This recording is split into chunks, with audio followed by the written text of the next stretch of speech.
It's time for us to move on to our next panel discussion on staying hungry. I'd request to join me on stage Outlook Business Deputy Editor, Ms. Kripa Mahalingam, to moderate the discussion. And I'd also like to call upon stage Paytm founder, Mr. Vijay Shekhar Sharma, who has, no small manner, changed the concept of digital payments forever. I'd also like to call upon founder chairman, Capital First, Mr. V. Vaidyanathan, a name in the sphere of debt financing to MSMEs and Indian consumers. Hector Beverages CEO, Mr. Neeraj Kakkar, whose paperboard brand has revolutionized the industry, and Quintillion Media founder, Mr. Raghav Bell, whose media foresight is only too well known. I believe they've stepped out for a cup of coffee, will be joining us soon. Oh, there he is.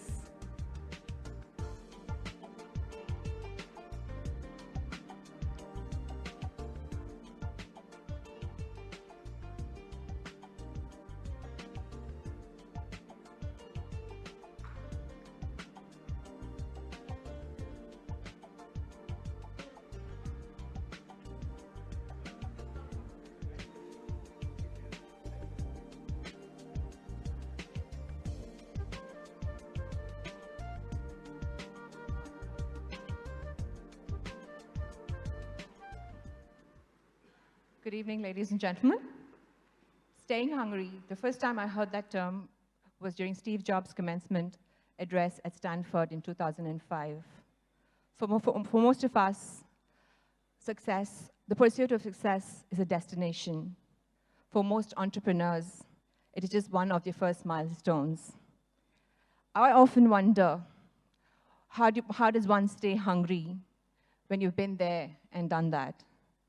And that's why this next panel is an interesting one, because all these super achievers have achieved great success, but they're already working on their next big audacious dream. So what keeps them hungry after achieving great success? Let's find out. Good evening, Vijay. Thank you so much for coming all the way from Delhi. Thank you. Thank you for having me here. So you've been, you've come back from the brink more than a couple of times. You've set yourself now an audacious goal of saying you will connect 500 million Indians by 2020. What motivates you and what keeps you going? I think all of us, when we are part of CEO panel, I truly love the conversation there, or are we entrepreneurs? We sort of find a local maxima, and then we find out a purpose which is sort of a long-term purpose and vision that we carry. And I think the best way I can articulate that is that we don't know, till the time we've reached the top of the mountain, we don't know what the view is. And till the time we've seen that view, we won't put our aspirations. So today, if you ask me, we are saying 500 million Indians to the mainstream of economy, and tomorrow maybe it will change to something else. And it all happens that when we reach a milestone, that day the beautiful view that changes, and the landscape becomes so wide and horizon becomes so far away again.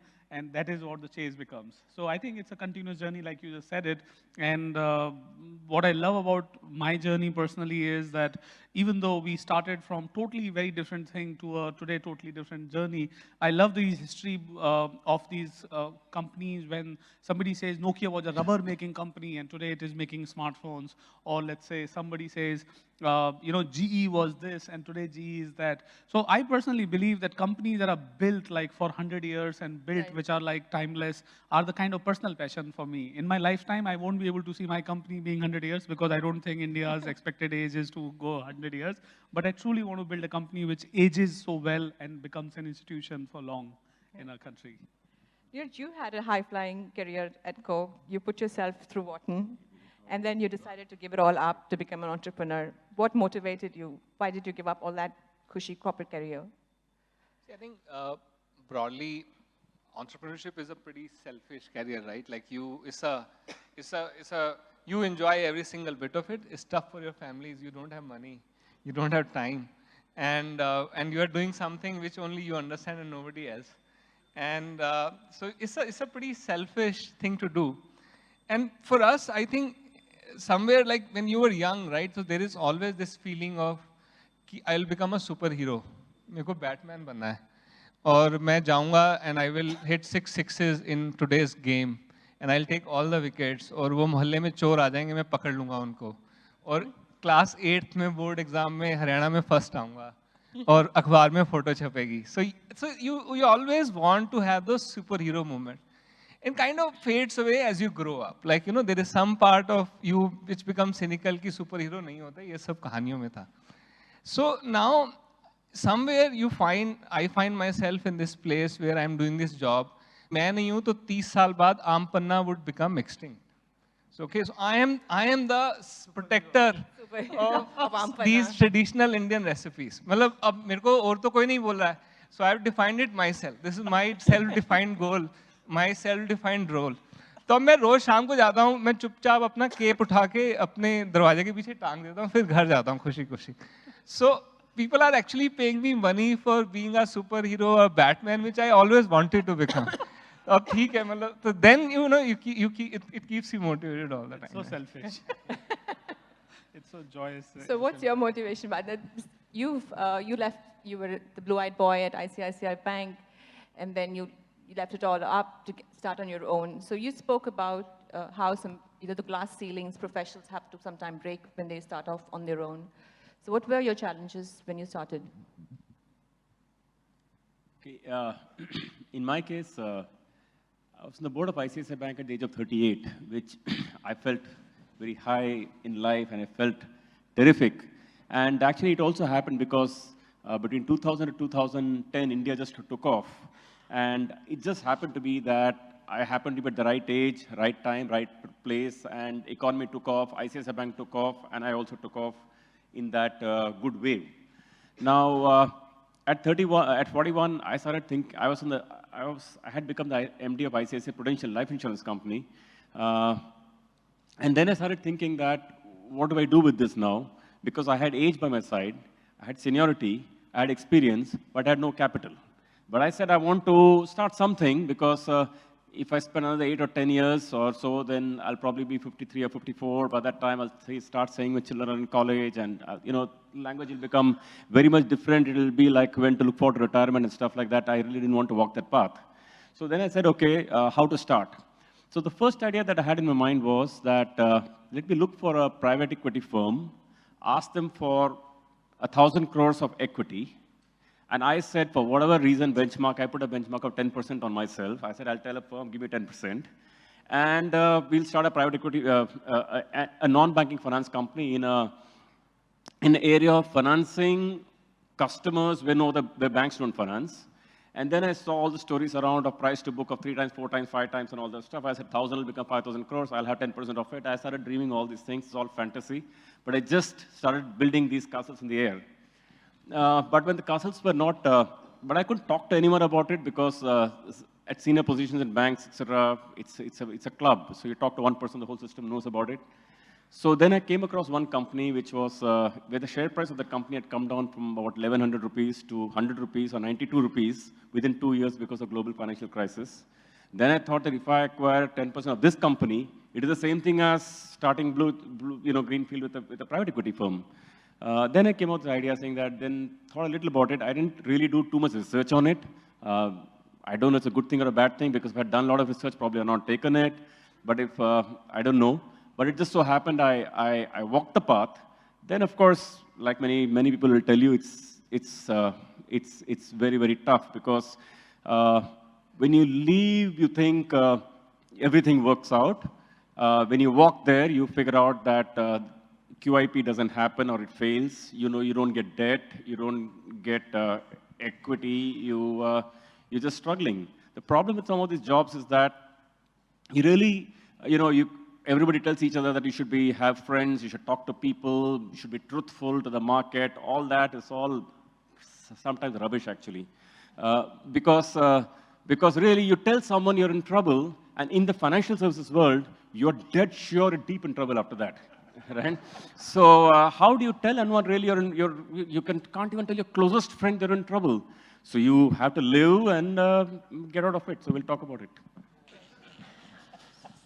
So Vijay, tell me, what's the craziest thing I'm getting into this world, by the way.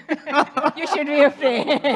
I thank you for the pro tip much in advance before I needed it. Yeah. So what is the craziest thing you've done to get a breakthrough in business? Oh, okay. So I think I never had a sort of right of being in the business. I come from a family of people who are teachers. My folks are teachers, and education, etc. is a kind of family. And I'm a black sheep in a way where you can say that business is what I wanted to do. Now, in the business, the problem is that when you don't have a mentor, and especially I'm talking about, I started this company in 2001. So everybody who thinks that Paytm started 4 years back should know this, that it is started in 2001. It's 16-year-old in this year. So you should know this, that this is not the company which is 4-year-old. And so the craziest thing that happened to me was that in 2001, this is the heydays of internet, if you will. If you remember, the .com was like the getting into the peak time. And I had sold a company, by the way. So I had some couple of lakhs rupees. Actually, to be precise about it, I had 2 lakh rupees left in the bank, and everything else was settled any which ways. So, so I started this company in 2001, and then 9/11 happened. Now, when 9/11 happened, it means that all sorts of dreams of VC fundings and business plans that you could get funded, everything was out of the window. Now, I think the choice that in front of me was that I could take a very optimum job, and job is what I sort of decided that I will not go back. So I closed the doors of sort of sneak or exit doors, and I said, this is the only way that we'll go. Now, that stands for that I did not have a cash flow, I did not have a business model, which was the plan that I was doing, but I finally got telecom operators for kind in 2001, 2002, if you remember, the telecom was coming up in this country, Bharti Cellular and Hutchinson, SR, whatever the name that those was. So I got customers in telcos. Except the problem was the telcos were still building up their business models and scale, so their cash flow and the vendor payment systems were not so that I did not have cash flow. So as a college student who has been in engineering college, I learned the importance of cash flow versus profit. You're profitable, but I don't have a cash. Now, the crazy thing that I ended up doing was that to generate the cash flow, I would go and meet people and be available for one day's internet lecture, and sometime even go meet a journalist whose internet is not working, setting up email and receiving 500 rupees as a job for that. And even sometimes where I did not have money, I walked 14 kilometers from Priya Cinema to Kashmiri Gate, where I used to live, just because the 15 rupees that I had a choice to take a bus or the next day's meal. So I think these kind of things today in hindsight look like, oh, wow, what a thing. But I can tell you when you're going through them, that is a time when the decision making happens. The truest decision is when you're holding on, when there is not an option out there, and you're still belonging to the decision that you've taken on. And the best thing I remember was, I used to say, yes, I'm available for a day for 5,000 rupees. I'm talking on internet, obviously. What is the craziest thing you've done? So, so this was one incident. So kanji is this drink, traditional Indian drink out of North India. So when I was growing up, my landlady used to make it, Mati used to make it. So that drink went out of life. That drink is almost extinct now. Well, like nobody makes it. So that's why I say I'm a Batman. Like I protect these drinks. Drink survivors. Yeah. So the kanji is made out of purple carrot. Now purple carrots have disappeared. So now is the world of orange carrots. These are Dutch carrots which have taken over. So we searched around India. We were not able to find purple carrots. लोग बोल रहे हैं कि orange से मिला लो, थोड़ा उसमें शलगम मिला देना. So which is what Varun, there is thing that authenticity, if you want to offer without authenticity, things don't work. So I searched around, there are no purple carrots in India, very small crop production. Then so we started searching around the world. We finally got to know that Turkey produces purple carrots. So I landed in very small airport in southern Turkey called Adana. So it's a very small airport there. I landed there. And then I went with a local contact and saw this huge thing, like, huge fields of purple carrots. Like I was very, very happy. Like I was like, wow. So this is the moment. And then I actually bought this extra luggage there, ek bada sa, and then usme main 25 kilo purple carrot bhar li. So and then I was bringing it back to India, and these custom guy in Delhi, like they caught me. They say livestock. So तुम ये ला नहीं सकते हो because they are like, you know, scared, you can't take all that stuff. So I think I was extremely disappointed. I almost felt like crying on that Delhi airport कि मेरी वही गाजरें छीन ली इन लोगों ने, तो मैं कांजी कहाँ से बनाऊंगा? So then finally it went on. Then we said कि नहीं मतलब गाजर नहीं है. So then we got the seeds from Turkey. Next thing, and this is all 2 years back. And then we sowed the crop in 3 places, Palanpur, Ujjain, and Ooty. We actually failed 13 times. So the 13 crop failures we had. Then finally Ooty we succeeded last year. Then we got the purple carrots. Then we made that drink this year. But there was some fermentation, etc. So that thing like it didn't work out. So hopefully next year, it's been going on for 4.5 years.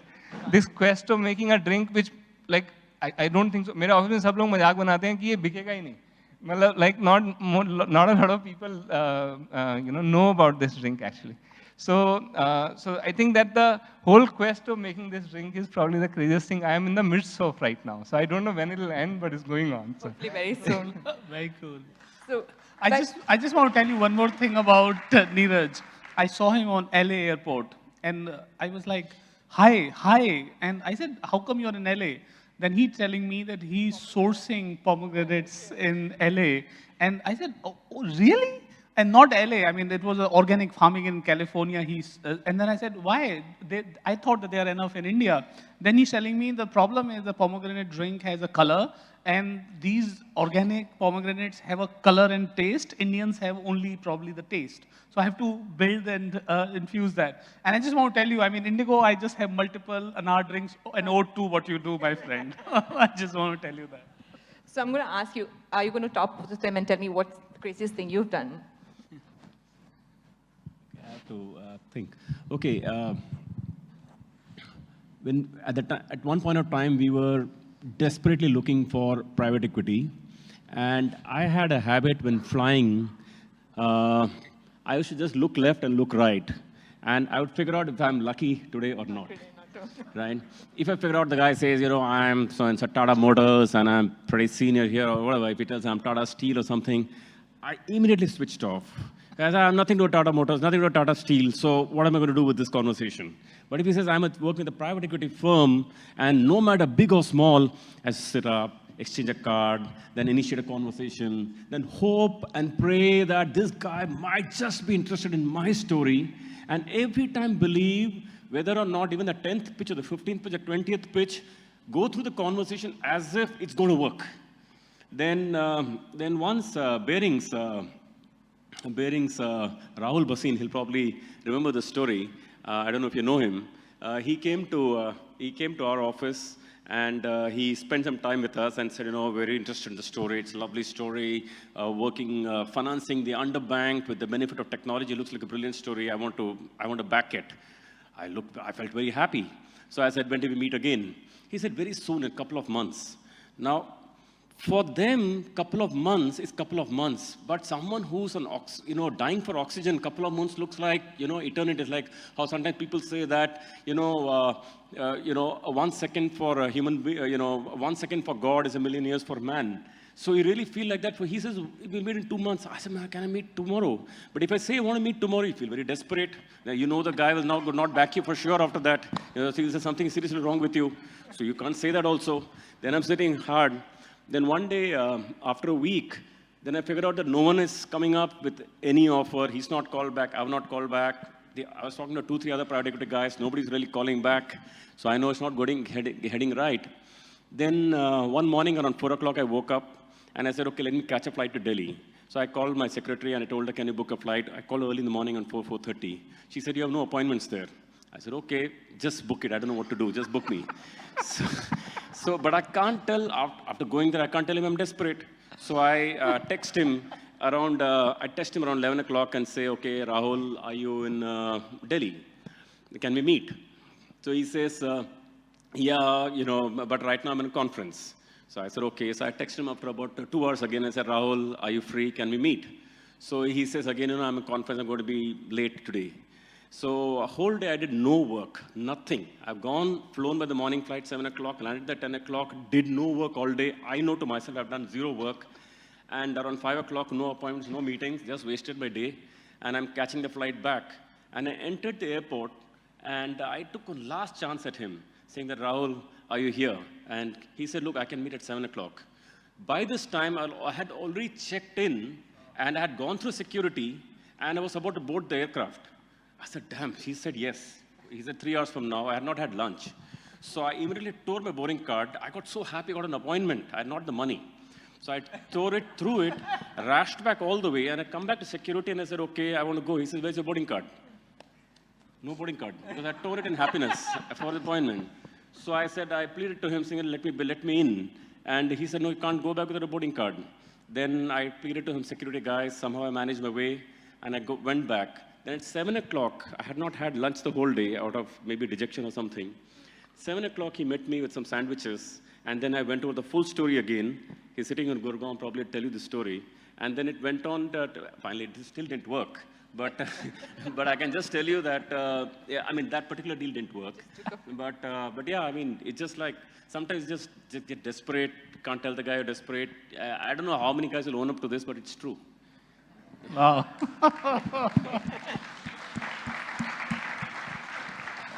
By the way, I also wanted a meeting with an investor in New York, just the same way.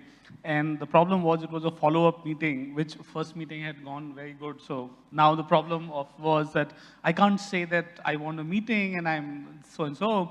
So the trick nearly this way was picked was that, okay, so I'm coming on 7th October to New York. Can we meet on 7th or 8th? I sent an email.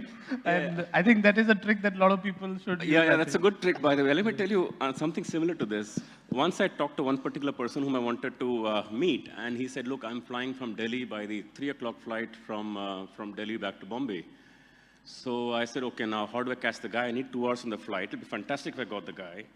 But I have no work there, and this discussion happened in the morning. So I took the flight from here around, maybe around 11 o'clock or so, or maybe 12. I landed there at 2 o'clock, just moved from the domestic, this airport to that airport, and then flew back with that person just on the flight. So just to be with the person for 2 hours, I've flown this way and I'm flowing back. And you can't tell anyone you're doing this, because you tell the guy you're doing, he'll say, you're pretty desperate here, right? To mill, right? So, but you're asking for appointments, he doesn't have time for you. So the only way to be with him is to fly with him. So you say, so what are you, fortunately, he didn't ask me what I'm in Delhi for. It would have been pretty embarrassing. Desperate, not yet desperate. Yeah, desperate, but not yet desperate, right? So. At least the airlines made money, right? All your So who's your superhero, Neeraj? You're the superhero, but who's your superhero?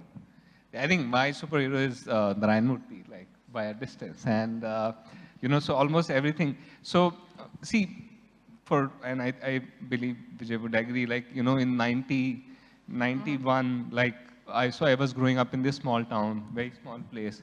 See, the dream when you were growing up before 1991 was कि electricity board में SDO बन जाना है बस, like, you know, so you wanted to do that.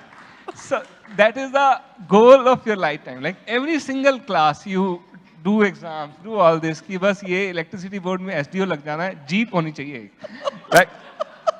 एक jeep was the ultimate thing कि उसमें लगे घूमते रहो, like, you know, सारा time. So I think when you are growing up in the small town, there was no way to have dreams. Like there is no way to think कि we can do anything. All the other, like you cannot relate to Tata and Birla, like because they were always rich. Like, you know, पैसा ऊपर से. So you Narayan Murthy, when he came into my life at least, like so many people who are growing up in this small middle class India, he gave you hope. He gave you hope for the first time to say कि सरकारी नौकरी नहीं लेनी है. That was a big thing for a small town guy to say कि सरकारी नौकरी नहीं चाहिए, private job करेंगे. And that I think he is a superhero he impacted, I think, far more than what we give him credit for. Very cool. And Vijay, for you, Jack Ma, how does it feel to have someone who's more hungrier than you on your side? And he told you to build a company that would connect 500 million people, and you're doing that with Payments Bank. What's his next piece of advice for you? Well, I think, so first of all, superhero, because I want to talk about my superhero, and that superhero is none other than Steve Jobs. I personally call him Vishnu Avatar of technology industry. I think what he had done with smartphones, nobody took an audacious goal of converting so much of software in this so small device. And as we all know, the world has changed to, I mean, the world, humanity. And truest that the Think Different campaign, few move human race forward. So the checkbox is, I think, the aspiration truly somewhere in life. I can say that I moved human race forward, even if it is for my country, if it is that subset of our people. Now, talking about Jack Ma, so I want to tell all of you in this room, Chinese are far aggressive than any other breed that I've ever met. I mean, I probably have worked with Japanese, I've worked with Chinese, and I've worked with Americans, and Americans are known to be like a grand thinkers and the world domination in business economy. I mean, they are the Britishers of the business world, if you will. And but Chinese are extraordinary. So for example, like there was a time in a board meeting, I showed that, look, this is the market share we have, this is what we have. Is it the time for us to start bothering about profitability? I mean, a very natural case when you sort of have 78% RBI announced market share, it's fair to ask for that, is it this or not? And he thinks for a while and he says, how many users do you have? And that time we had a couple of 100+ few users. And he said, but we discussed about 500 million, right? Yeah, that's right. So I think you have to take a bet on the market that you will build the market. Don't wait for somebody else to even build the market. Take a bet, build on the market, and literally, I mean, I had spent about 200 odd million by that time. I mean, 210 million, I still remember. And the point he says was, here is $500 million. Let's take a bet in this country that this is what is going to happen, and let's do it even before anybody bothers about this as a market. I think some people bothered about 2 days back, I know this, but at the same point in time, yeah, $500 million is already been spent, another couple of 100 million spent in this year. Let's see. So what I learned from him was that you don't wait for market to happen. In many categories, you make market happen. That is what it is. Sure. Who's your inspiration and who do you look up to or who do you want to inspire? People asking for appointments. Suggestion, man. No, actually, I actually get greatly inspired by people of many, many walks of life, actually. Anybody who's either held up to a certain adversity and come out of it. Sometimes mythological characters greatly inspire me. The one and only character who greatly inspires me in the whole of Mahabharata is this character called Karna, whom somebody says he's promised that he'll give his kavach also during prayer, and Krishna comes as a disguise. I don't know why that's Krishna's character is like that, but he does come there and just ask for the kavach, and he gives it to him. So sometimes, for me, inspiration is really not business. Sometimes it just comes to me from so many sources. And I get greatly inspired by certain sportsmen, for example, who just hold their own and come out of adversity. Marwan Attapattu's story is an extraordinary story. I read somewhere that I thought it's probably the most inspirational story which I read. Harsha Bhogle has quoted the story in some interview, saying that, look, the first time he gets to play, he scored 0 and 0. Then he gets to play second innings, scores a 0 and a 0 again. And he's dropped from the team. Then he's off for 2 years. He scores a lot of runs in the cricket. Then he comes back to play the game. Again, he scores a 0. For a person who's just out and just waiting to make a mark, you come back after 2 years and still score a 0. It can be terrifying. You're dead and cooked when you really know you have the talent. And then he scores 6 zeros or 1. And then finally, after 6 years, he gets a chance, and then he blew the world away with his performances. So when I read that story, I was greatly inspired.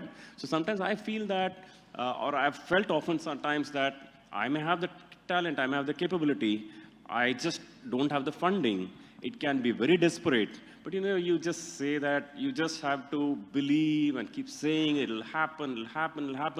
I just believe a lot in being positive. I'm not exaggerating this. Sometimes when a RBI regulation comes and says that you can't do this anymore, you can't book this upfront, you got to do this, or or you got to recognize your NPA now, you're not postpone it for later, whatever. Whenever these norms come, I have practiced myself to say it's good. So if something comes and government puts up conditions, say it's good. Because I think there is a lot of power in thinking positive, actually. It's not just motivation talk. I think there's a lot in it, actually. There's some secret power in it. So all of you are clearly driven and, very passionate entrepreneurs. How do you then transfer this energy to your team? How do you keep them motivated and aligned to, Yeah, so I think it's good to surround yourself with the right set of people. And they're like, when you're hiring, I think that's a bigger thing. So one of the key factors which work for us, essentially, we're a 6-day working company. So a lot of people, and I'm not saying people in my ex-company were not working hard, like we used to be working very hard. But when they come here, so this question, half the people back off. Ki bhai, no, 6 days a week, nahi, hamara naukri nahi chalega. Now, but you will see so it's in some sense, it's like 1930, Mahatma Gandhi trying to take a Dandi march, it's that kind of a job. Odds are against you. It's not like, Coke, Pepsi wale apne chiller mein maal nahi rakhne de rahe hain. And then you are,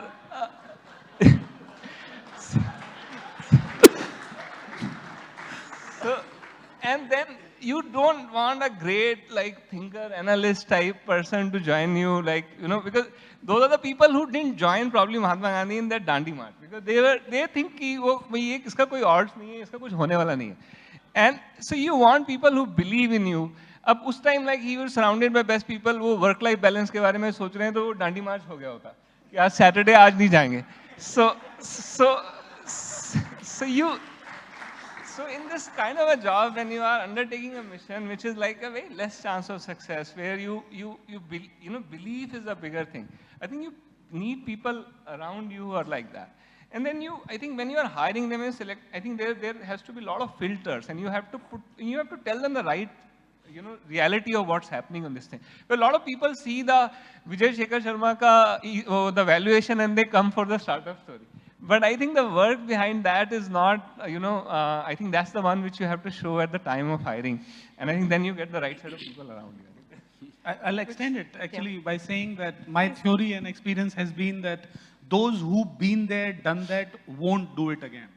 I think that's a very straightforward. I think my learning is you only need to have ordinary people, deliberately ordinary people, either out of the industry people or the juniors who have not got the chance to do it, classic underdogs that they are yet to prove their mark. And then when you have these ordinary people and they get this extraordinary opportunity, you actually tell them that this ordinary will make up to extraordinary. Let's put that extra effort into it. And that actually works. And I think one of the learning that I have done is that set a goal which is literally a moonshot. I mean, the journey itself will be pride that, oh, we were on the journey, we wanted to change the world, we wanted to do this. It is so incredible that the journey will be the reward. And then, surprise, surprise, you actually achieve it. And then people say, oh, wow, we are the winners, and we take it forward. For example, in my company, we've just kept it very clear, very clean, very clear. We don't come to work, we come to write history book chapters. And let's make sure that we're writing one and we are part of one. And that is what the opportunity is. Everything else, other people have other things to do. Let's be on the mission and purpose. And that's exactly what I believe, which Neeraj said, that people polarize on the purpose. People don't come to work for money, and people don't come to work for the every other thing that we talk about, which is the perk. Yes, these are sort of hygiene. This is like an oxygen. But the rest of the fun and the excitement that is what the excitement that you build. I think, and then it just worked. And another learning, and I think in the last 2 years of startup world, we got a lot of consultants, bankers, and all sorts of people in the decision-making tree. One of the filter that works in startup is how fast people take decision. And this is the seniority is all about decision-making, not about correct decision-making, not about correct decision-making, optimum decision-making. The number of variables you need to take decisions define who you are. The lesser the variable you need and the decision you come faster with, you're a great leader. The more the variables you need, you're a great manager. And you just keep taking variables and inputs and you don't make a decision, you know who you are. You know, now Vijay, of course, told people that he's just going to hypnotize people. They're going to write record books, come join. Okay, Vijay, tum master hypnotism karte ho. Lekin fact is that, see, I'll tell you, at least in the initial time when we were building the team, right? Definitely, I knew that our company had a very high NPA of about 5.5%. I knew our net worth was only 690 crores. And I knew we had a share of troubles. But really, if you say to a person who's joining you, we got to give that person hope that truly we are going to build something great here. If you tell the person starting, yeah, we got high NPA, got stuff, etc., nobody's going to back us, nobody's give us money, who's going to join you? You're dead. So you're dead after that, it's a circular problem anyway. So it's again comes back to believing and talking positive. I told you there is some magic in it. And there's a colleague of mine who's probably sitting here, a person called Apul Nair, who later became the executive director in the firm. I had one meeting with him, a fabulous person, and he's delivered phenomenal for the company in the last many years. And I met him in one meeting. I have a habit of taking a piece of paper and scribbling every time whenever I talk, and that's how I think. And we started scribbling. There's, it's a 90 crore company now, 90,000, 2,000, 5,000, 8,000, 10,000. We scribbled like this. Then we said, profits, loss, 5 crore, 20 crore, 100 crore, 100 crore, 500 crore. So we scribble, right? So we scribble like this. Other person starts scratching his head. Oh man, what paisa banega boss isme? So he starts thinking, what joy, excitement. The people start feeling. Apul, I can see you there, right? So that's how you do it. Then there's another gentleman, Pradeep Natarajan, sitting here. Again, similar conversation. One call, literally one, comes to a meeting, one call, straight away, okay, you come on, join in tomorrow morning, here's appointment letter fixed. So the other person also sees that if you can move really this fast, then you must be really good, right? Then this is the way you'll take decisions at work. This is the way the company will move. People start extrapolating your behavior through the conversation, and then they join. But the one thing I find is that when we say motivate people, how do we motivate people? Now, I do think that when we tell them that, look, I am on a discovery journey, we're discovering a blue ocean. But if we crack this blue ocean, then nobody else would have cracked it, and then we are into creating something phenomenal. It is tremendously motivating. If someone talked to me that language when I was 32 or 31 or 20 or 21, I'd find it tremendously motivating. Right? It's more motivating than someone who tells you, come and join this oil industry, I'll pay you, maybe $200,000 a year, but your job is to sit here and write these books and drill some machines and which nobody knows, and oil spill will happen. I don't think it's motivating at all. No, we can create telecom operator also after that. Yeah. And India, the good thing about India is that India by itself is extraordinarily motivating, and the space is very motivating, the environment is motivating, right? Of course, I must say that 2010 to 2014 of India was terrible, and I don't know, it's like a bad dream that went away, not for us. I think it's anyway, the Indian economy was sinking at that point of time. So barring a brief phase of India, generally speaking, India has been a very motivating place. So the system motivates, and finally, if we are also part of the joy, show the way we talk, the way we behave, the way we walk, and the way we show the picture, all that is motivation. And it's not textbooks, HR, all these things are all probably there for XLRIs and everything, I don't think. So one thing you do to stay hungry, what would that be? One thing. One thing you do to stay hungry. To stay hungry? Yeah. Basically, I think that really we haven't, the potential is so large in at least the business that we do, is really so large that I'm not exaggerating, we have we're pretty much at the start. So the fact that there is so much more to go, and if there's one thing that you do. One thing to? Yeah. To keep stay us hungry. Yeah, I mean, I just say that, for example, if we say we've got to build a 1 lakh crore company over the next 15 years, and the opportunity is there and we can do it, these things tremendously motivate. Because we are in a space which is just green and available to be taken. What is this? One thing that you do? It's a change with the Maslow's hierarchy. One point in time, I was hungry at the bottom, so I was staying hungry, and then I move up and I get food, and I think it is reaching a stage where the impact that you can create and what you can give back and the legacy that you can create and the opportunity that is to do that. Yeah. I think I remind myself that there's like nothing more I enjoy than doing what I am doing right now. Actually, there's nothing more. Like when I am at work, it's better than any other place in the world, and that's where I want to be. So. On the one. On that wonderful note, I'd like to thank you, ladies and gentlemen. I hope you enjoyed the session as much as we did. Thank you for your time. Thank you, Vaidya. Thank you, Vijay. Thank you, Neeraj, for coming down today. Thank you so much.